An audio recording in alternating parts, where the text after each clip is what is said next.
দেখবি যদি গৌর মূরতি আয় আয় উপাসনা আয়না গরিয়ে দেখবি যদি আমরা উপাসনা আয়না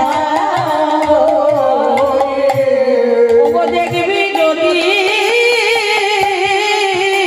গৌর মূরতি আমরা বসে বসে আয়না গরি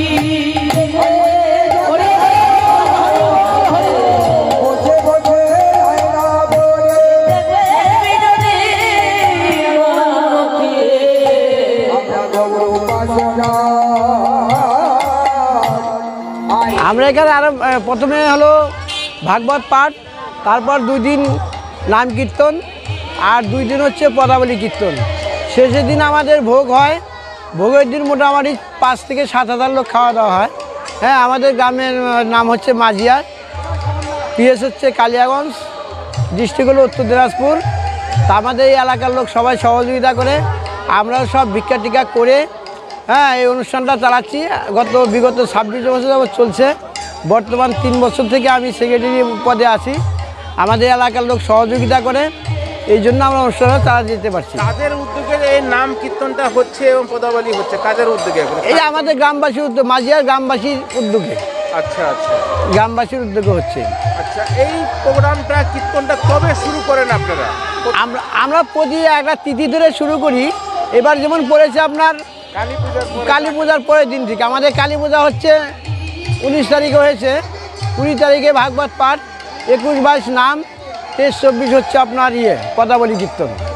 পদাবলীর জন্য কোথায় কোথায় থেকে লোকজন আসছে কীর্তন? একজন আসছে শিলিগুড়ি থেকে দীপক পাল, আর আপনার কোচবিহার থেকেও আসছিল এর আগে। এবার বর্তমানে আছে আপনার মুর্শিদাবাদের জয়ন্তী, মালদার আছে অভিজিৎ বিশ্বজিৎ দাস, আর গঙ্গারামপুরে আছে। আর একটা ছিল আপনার 24 পরগনার গাইঘাটার ওই ভদ্রমহিলার অসুবিধার জন্য আসতে পারেনি।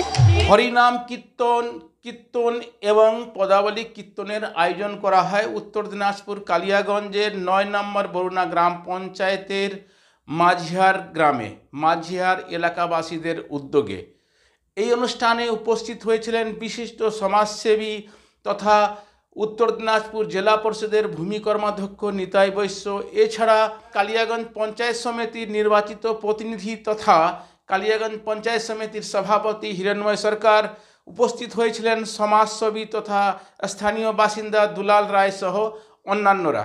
সমাজসেবী তথা উত্তর দিনাজপুর জেলা পরিষদের ভূমি কর্মাধ্যক্ষ নিতাই বৈশ্য নিজের হাতে খিচুড়ি প্রসাদ বিতরণ করলেন এবং এখানে কয়েক হাজার মানুষ প্রসাদ গ্রহণ করে, যার ভক্তরা, যে সমস্ত ভক্তরা কীর্তন এবং পদাবলী কীর্তন শোনার জন্য এসেছিলেন, সমস্ত ভক্তদের মধ্যে খিচুড়ি প্রসাদের আয়োজন করা হয় এবং কয়েক কুইন্টল খিচুড়ি প্রসাদের আয়োজনও করা হয়েছিল।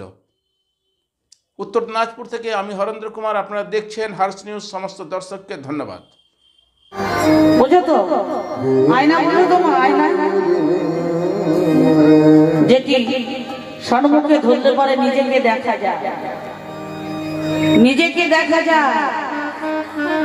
জাগতিক জগতের আয়নাতে নিজেকে দেখা যায়, কিন্তু আরেকটি আয়না আছে পরমার্থ জগতে, হৃদয় আছে। যে আয়নাতে নিজেকে দেখা যায় না, সেই আয়নাতে শুধু আমার গুরু গোবিন্দের মূর্তি দর্শন হয়। জাগতিক জগতের আয়নার পেছনে যেমন পাড়া লেখানো আছে, সেই পাড়ার ছায়াতে আমরা নিজেকে দর্শন করতে পারি। তো পরমার্থ জগতের আয়নাতে গুরু কৃপা পাড়া যে ব্যক্তি লাগাতে পেরেছে, যার গুরু কৃপা পাড়া লেগে আছে, সেই আয়নায় শুধু গৌর মূর্তি, গোবিন্দ মূর্তি দর্শন হয়। সেই আয়নাটির নাম হলো উপাসনার আয়না। ঘরে বসে উপাসনা করে ভাগ